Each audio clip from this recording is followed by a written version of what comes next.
Welcome to the latest edition of Russia Unmasked from the Center of Russian Studies in Kyiv, in which we challenge propaganda published by the Kremlin against Ukraine and share Ukrainian perspectives. My name is Tony Meehan. I'm based in London.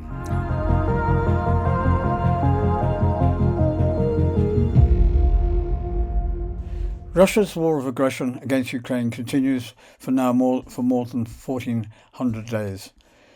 Before we start our podcast, a prayer for Ukraine. Long may she survive, endure and prevail. In this episode of Russia Unmasked, we start with the opportunity Russia never misses to create a statement for propaganda with every breath it takes. You may recall that President Zelenskyy was invited by Putin to attend a meeting with him, the first of its kind, in Moscow. Zelenskyy declined or ignored the invitation, following which Kremlin reproached him for not responding to the invitation. Kremlin spokesman Dmitry Peskov, commenting on a repeat invitation for Ukrainian president to meet Russian leader Vladimir Putin, or in their words, ruler, in Moscow, has reproached the Ukrainian leader for not responding to it in any way. Meanwhile, answering a question about Russia's readiness to meet Zelenskyy in the United Arab Emirates, he said, he made it quite clear that the Kremlin is not currently considering any venue for talks other than Moscow. We are here for now talking about Moscow. As diplomats say, hypothetical considerations are inappropriate. Isn't that accommodating and kind and appreciative of their interest? Let's do a quick honesty check. For the past 4 years, Russia has attacked, bombarded Ukraine continuously every day, basically from morning through night. And yet they expect Ukraine to stop and drop everything and run to the table in Moscow the minute they demand. Consider this for a moment. Following the so-called peace talks in Abu Dhabi, Putin extends an invitation to President Zelenskyy to meet in Moscow with security guarantees. I think it's reasonable to say that the most innocent observers will know without second guessing that any guarantee offered by Putin is not worth the paper it is written on or the air used to say the word guarantee. Having appropriately ignored the poison chalice invitation, think about that for a moment. It could end up with an innocent consumption of a 48-hour delay reaction, heart attack brought on by an unknown Russian cocktail. Am I being speculative? Am I being rude? Yes, I am. All of those things. Putin's office, however, banged on their propaganda drum and table to reproach the President Zelenskyy and thereby Ukraine for not responding to their invitation. Their message being, we offered the first meeting face-to-face of the presidents. It is ignored. Putin and Russia want peace. Zelenskyy and Ukraine want war. It's chapter 1, lesson number 3 from the Putin propaganda playbook. Accuse your enemies of the crimes you yourself are committing and are guilty of, and present yourself as the victim again. Moving on from propaganda to anti-propaganda, a decision out of Brussels sanctioned 6 Russian propagandists, including Vladimir Putin's personal journalist. Reported by European Pravda, the Council of European Union added 6 Russian propagandists to their sanctions list. The individuals are Dmitry Guberniev, Ekaterina Andreeva, Maria Sittel, Pavel Zarubin, and Roman Chukamov. The last 2 are actors, singers, and ballet dancers. Sergei Polidin, he's the ballet dancer, apologies. A regulation of the European Council adopted on 29th of January restricted measures in view of Russia's destabilizing activities.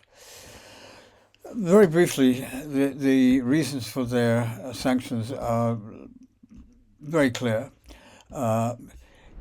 Guberniev is a Russian TV host, journalist in sports, and advisor to the CEO of the propaganda channel Russkiy Mir, an advisor to Russian Federation sports minister. So he's well connected. He's a public figure and is using his popularity and influence to voice the Russian propaganda and justify the ongoing war of aggression against Ukraine. He also supported the annexation of Crimea in 2014 and has hosted propaganda rallies throughout Russia and whatever. Ekaterina Andreeva is a leading news anchor for the Russian state-owned television. She was the presenter of the main face of the Times New programme on Channel 1. The EU said of her, she regularly spreads disinformation and propaganda about the war of aggression against Ukraine and supports the Russian armed forces and the so-called Donetsk and Luhansk People's Republics. These are the Russian-speaking groups of residents, citizens, Ukrainian citizens living in those areas, those regions. She hosted, for example, the direct line with Vladimir Putin twice in 2001 and 2007. Commented on his inauguration in 2004, 2012 and 2018. It's interesting he's been inaugurated so many times, isn't it? Yes, it's a waste of money really because he's there anyway. She is the lead. Maria Sittel is a leading news anchor on the Russian state television and has presented the news program on Russkiy Mir channel since 2001. She's also hosted propaganda rallies in 22, 23, 24 and 25 and received a significant amount of money for her attendance and performance.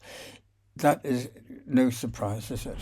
She regularly praises Putin's regime and spreads disinformation and propaganda against Ukraine. She is included in the list of 1,500 warmongers. This is a list that's been established by the Free Russia Forum, which is a conference of the Russian opposition, hosted a direct line with Vladimir Putin in 2015. Zarubin is a prominent Russian propagandist with exclusive access to Vladimir Putin's schedule. This is his favorite journalist, you could say. He was the first propagandist permitted to interview Putin after the start of the Russian full-scale invasion against Ukraine.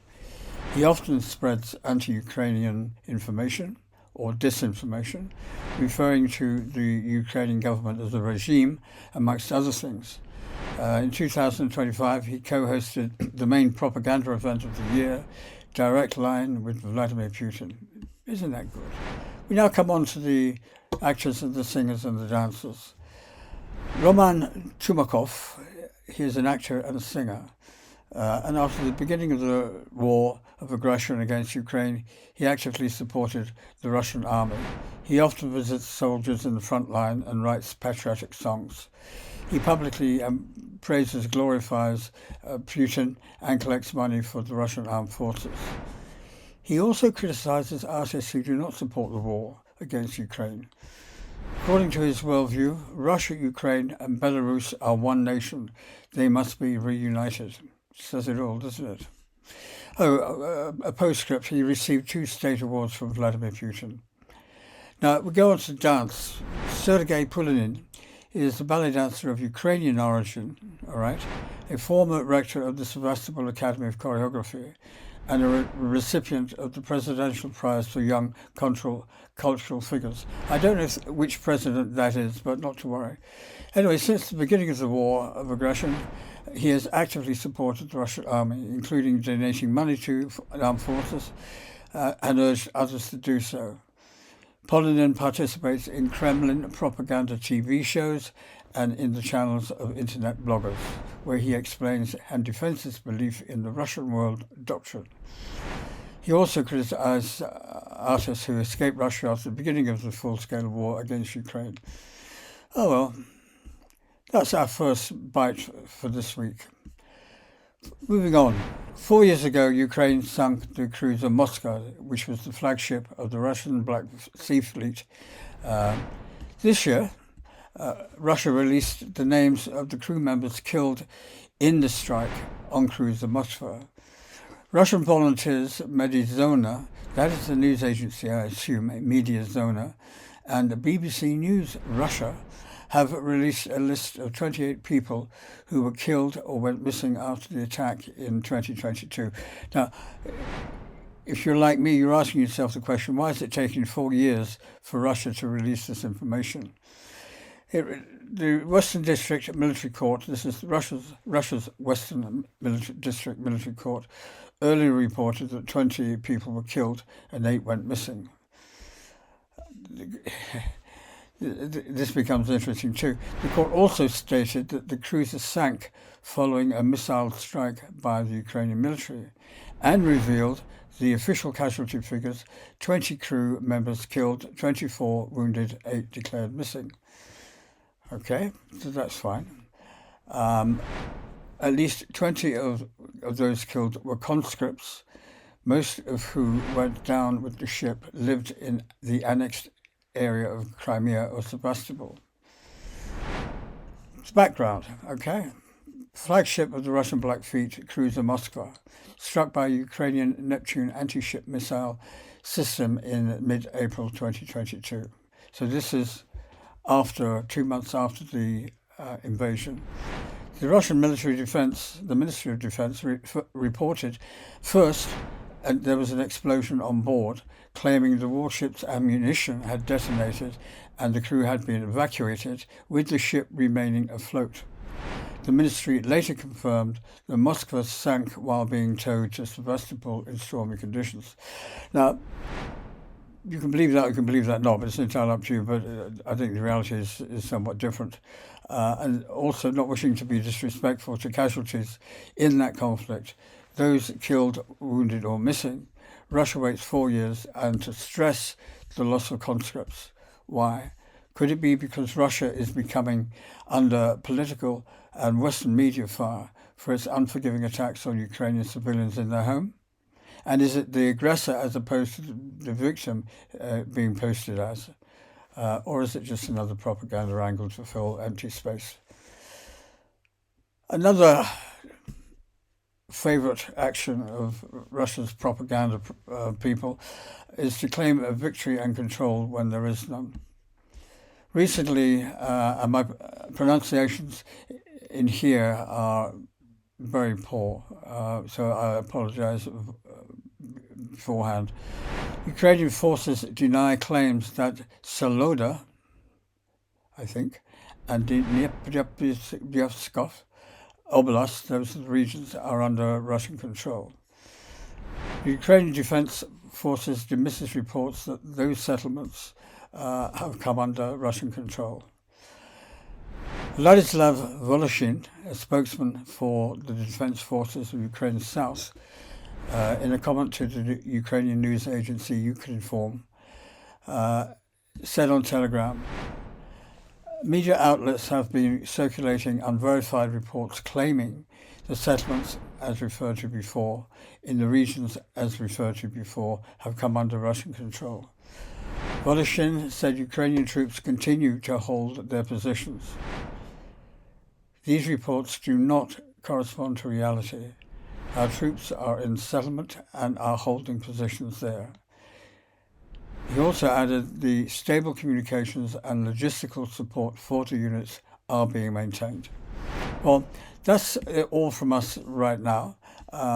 So from the Center of Russian Studies in Kyiv, thank you. Please share this podcast with your friends and those you think who will be interested. The online address is Russia Unmasked. We'll be back with more news from Kyiv soon. So until then, Slav Ukraini. Ukrainians were, are, and always will be here. Vladimir Zelenskyy.